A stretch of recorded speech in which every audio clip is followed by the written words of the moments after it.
Hi friends, welcome to our channel. ఈ వీడియోలో మనం ఇండియన్ హిస్టరీలోని సామాజిక మత సంస్కరణోద్యమాలు అనే టాపిక్ నుండి కొన్ని ముఖ్యమైన బిట్స్ అనేవి ప్రాక్టీస్ చేసుకుందాం. సో ఇవి మనకు చాలా ఇంపార్టెంట్. సో ముఖ్యమైన బిట్స్ అన్ని కూడా ఈ వీడియోలో కవర్ చేయడం జరుగుతుంది కాబట్టి ఖచ్చితంగా వీడియోకి లైక్ చేసి ఖచ్చితంగా ఎండ్ వరకు చూడండి. సో ఇవి మీకు రాబోయే గ్రూప్ 2, గ్రూప్ 3 అలాగే మిగతా అన్ని ఎగ్జామ్స్ కూడా చాలా యూజ్ అవుతాయి కాబట్టి ఖచ్చితంగా వీడియో లైక్ చేసి ఖచ్చితంగా ఎండ్ వరకు చూడండి. సో ఇక లేట్ చేయకుండా వీడియో స్టార్ట్ చేసుకుందాం. సో ఇక్కడ ఫస్ట్ క్వశ్చన్ చూడండి. బ్రహ్మ సమాజ్కు సంబంధించి క్రింది వాటిలో సరికానిది ఏది? సో బ్రహ్మ సమాజ్కి సంబంధించి సరికానిది అడిగిండు. ఇక్కడ సరికానిది గమనించాలి మనం. సో మనకు ఇక్కడ సరికానిది ఏందని మనం చూసుకున్నట్టయితే ఇక్కడ ఫస్ట్ ఆప్షన్ చూసినట్టయితే బ్రహ్మ సమాజ్ ఏకేశ్వర తత్వాన్ని అనుసరిస్తుంది. నెక్స్ట్ ఈ సంస్థ బహుదేవతారాధనను ఖండించింది. అలాగే మతంలో హేతువాద భావాలకు స్థానం ఉండాలని భావించింది అన్నాడు. నెక్స్ట్ వేదాల ఆధిక్యతను అంగీకరించింది అన్నాడు. సో ఇక్కడ మనకు సరికానిది కనుక చూసుకున్నట్టయితే సో మీరు కూడా గెస్ చేయండి. సో వీడియో పాజ్ చేసి సో ఇక్కడ ఆన్సర్ కనుక చూసినట్టయితే మనం వేదాల ఆధిక్యతను అంగీకరించింది అనేది మనకి ఇక్కడ రాంగ్ ఆన్సర్గా చెప్పుకోవచ్చు. సో ఇక్కడ మనకు ఈ యొక్క బ్రహ్మ సమాజ్ అనేది మనకు ఎప్పుడు ఏర్పడింది? 1829లో బ్రహ్మ సమాజ్ అనేది ఏర్పడింది. సో ఈ యొక్క బ్రహ్మ సమాజ్ని ఏర్పరిచింది ఎవరంటే రాజారాం మోహన్ రాయ్. సో మీ అందరికీ తెలిసిందే. అలాగే ఈ యొక్క రాజారాం మోహన్ రాయ్ 1929లో మనకు సతీసాగమన నిషేధ చట్టాన్ని చేయడం జరిగింది. సో ఇది గుర్తుపెట్టుకుని మనకు ఈ యొక్క బ్రహ్మ సమాజ్లో మనకు ఈ యొక్క రాజారాం మోహన్ రాయ్ పాటించిన నియమాలు ఏంటివంటే ఒకటి విగ్రహారాధనను ఖండించడం జరిగింది. అలాగే ఏకేశ్వరోపాసనను బోధించడం జరిగింది. అలాగే బాల్య వివాహాలను ఖండించడం జరిగింది. అలాగే ఆంగ్ల విద్యను ప్రోత్సహించడం జరిగింది. ఒకటి విగ్రహారాధనను ఖండించాడు, అలాగే ఏకేశ్వరోపాసనను బోధించడం జరిగింది, అలాగే బాల్య వివాహాలను ఖండించాడు, అలాగే ఆంగ్ల విద్యను ప్రోత్సహించడం జరిగింది. ఇవి మనకు ఈ యొక్క రాజారాం మోహన్ రాయ్కి సంబంధించినవి. సో ఇక్కడ మనకు ఆన్సర్ ఏమవుతుందంటే ఇక్కడ సరికాని అడిగాడు కాబట్టి ఇక్కడ ఆప్షన్ 4 అనేది ఇక్కడ రైట్ ఆన్సర్గా చెప్పుకోవచ్చు. Okay, so next second question చూద్దాం. ఒకే కొమ్మకు ఉన్న ఆకులన్నీ ఒకే విధంగా లేకపోవచ్చు, కానీ అన్ని ఆకుల్లోని రసం ఒకటేగా అని గాంధీజీతో అన్న సంఘ సంస్కర్త ఎవరు? ఒకే కొమ్మకు ఉన్న ఆకులన్నీ ఒకే విధంగా లేకపోవచ్చు, కానీ అన్ని ఆకుల్లోని రసం ఒకటేగా అని గాంధీజీతో అన్న సంఘ సంస్కర్త ఎవరంటే మనకు నారాయణ గురు. ఇక్కడ మనకు ఆన్సర్ వచ్చేసి ఆప్షన్ 1 అనేది ఇక్కడ రైట్ ఆన్సర్గా చెప్పుకోవచ్చు, Narayana Guru. Okay, so next third question చూద్దాం. దివ్యజ్ఞాన సమాజ్ లక్ష్యం కానిది ఏది? దివ్యజ్ఞాన సమాజ్ యొక్క లక్ష్యం కానిది ఏది? సో మనం దీన్నే థియోసాఫికల్ సొసైటీ అని కూడా అంటాం. ఈ యొక్క మనకు దివ్యజ్ఞాన సమాజం అనేది ఎప్పుడు స్థాపించబడింది అంటే 1875లో మనకు న్యూయార్క్లో స్థాపించబడింది. 1875లో న్యూయార్క్లో ఈ యొక్క థియోసాఫికల్ సొసైటీ అనేది స్థాపించబడింది. సో ఎవరు స్థాపించారంటే మనకు అమెరికాకు చెందిన ఓవల్కట్ అలాగే బ్లావెట్స్కి, రష్యాకు చెందిన బ్లావెట్స్కి అన్నదరు. వీరిద్దరు కూడా మనకు న్యూయార్క్లో ఈ యొక్క థియోసాఫికల్ సొసైటీని స్థాపించడం జరిగింది, గుర్తుపెట్టుకోండి. మనకు ఆ తర్వాత 1879లో మన ముంబైలో 1879లో ముంబైలో మన ఇండియాలో ఇక్కడ ఈ యొక్క దివ్యజ్ఞాన సమాజాన్ని స్థాపించడం జరిగింది. ఆ తర్వాత 1882లో మద్రాసులోని అడియార్కు ఈ యొక్క సంస్థ అనేది మార్చబడింది. ఇది మనకు ఈ యొక్క దివ్యజ్ఞాన సమాజానికి సంబంధించిన ముఖ్యమైన పాయింట్స్, ఇది గుర్తుపెట్టుకోండి. మనకు 1907 వరకు కూడా ఓల్కట్ అనే అతడు మనకు ఈ యొక్క థియోసాఫికల్ సొసైటీకి అధ్యక్షుడిగా వ్యవహరించడం జరిగింది. ఆ తర్వాత ఇతను మరణించిన తర్వాత ఐర్లాండ్కి చెందిన అనిబిసెంట్ అనే మహిళ ఈ యొక్క దివ్యజ్ఞాన సమాజానికి అధ్యక్షురాలుగా వ్యవహరించడం జరిగింది. సో ఇక్కడ ఆప్షన్స్ కనుక చూసినట్టయితే ఒకటి దివ్య మానవ సోదర భావాన్ని పెంపొందించడం ఇచ్చాడు. నెక్స్ట్ హిందుతత్వ ఆధిక్యతను అంగీకరించడం ఇచ్చాడు. నెక్స్ట్ అన్ని ధర్మాలు తత్వాలకు ఐరోపా పుట్టినిల్లు అని చెప్పడం ఇచ్చాడు. నెక్స్ట్ మానవుల్లో అంతర్గత శక్తులను పరిశోధించడం ఇచ్చాడు. సో ఇక్కడ మనకు ఈ 1, 2, 4 అనేటివి మనకు ఈ యొక్క దివ్యజ్ఞాన సమాజం యొక్క లక్ష్యాలుగా చెప్పుకోవచ్చు. ఇక్కడ అన్ని ధర్మాలు తత్వాలకు ఐరోపా పుట్టినిల్లు అనేది మనకు ఇక్కడ రాంగ్ ఆన్సర్.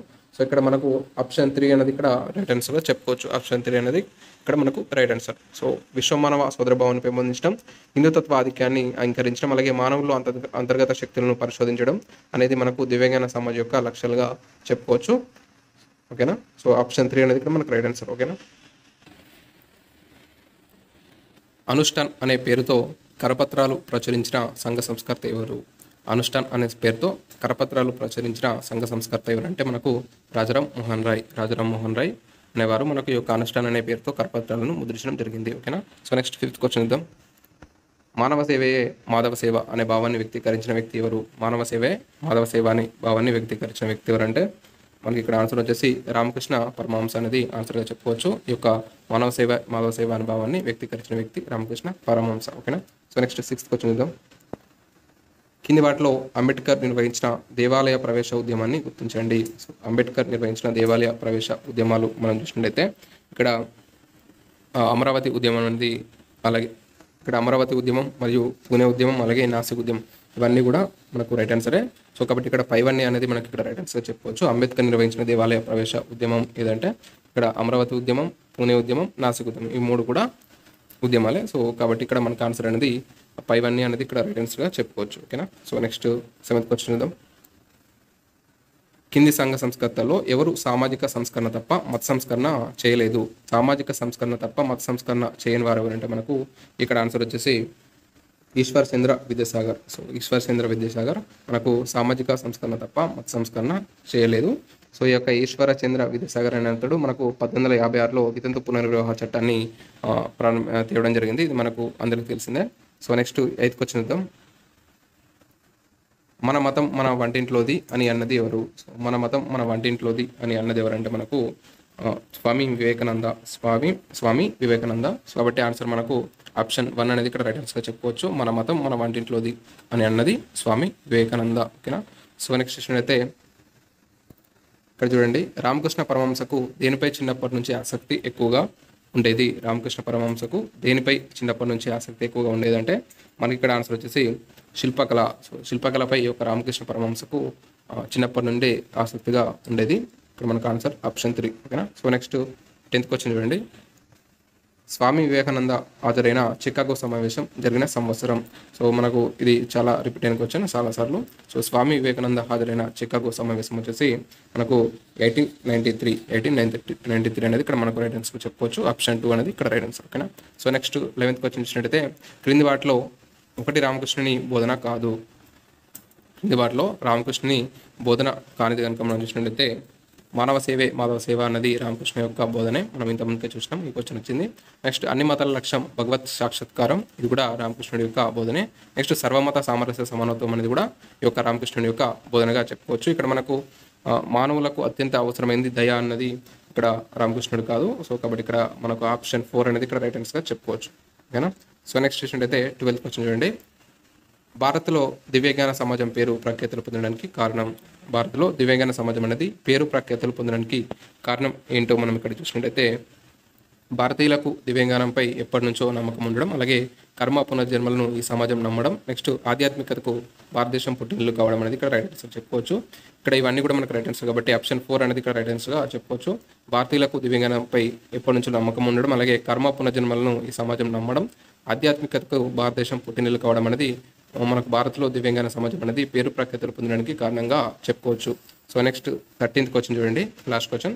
సో క్రింది వాటిలో ప్రతిజ్ఞా ఉద్యమం ముఖ్యమైన లక్ష్యం ఏమిటి? సో ప్రతిజ్ఞా ఉద్యమం యొక్క ముఖ్యమైన లక్ష్యం కనుక మనం చూసినట్లయితే బాల్య వివాహాలను అరికట్టడం అనేది మనకు ఈ యొక్క ప్రతిజ్ఞా ఉద్యమం యొక్క ముఖ్యమైన లక్ష్యంగా చెప్పుకోవచ్చు. సో ఇది రోజు వీడియో. నెక్స్ట్ వీడియోలో మరిన్ని ఇంపార్టెంట్ బిట్స్తో వీడియో చేసుకుందాం. సో నెక్స్ట్ ఇంకొక 20 క్వశ్చన్స్ ఉన్నాయి. సో అవి నెక్స్ట్ వీడియోలో చూద్దాం. సో ఇలాంటి మరిన్ని బిట్స్ కావాలంటే ఖచ్చితంగా మన వీడియోస్ని ఖచ్చితంగా లైక్ చేయండి. సో లైక్ చేసి మీ మిత్రులకు షేర్ చేయండి. So thanks for watching. Thank you.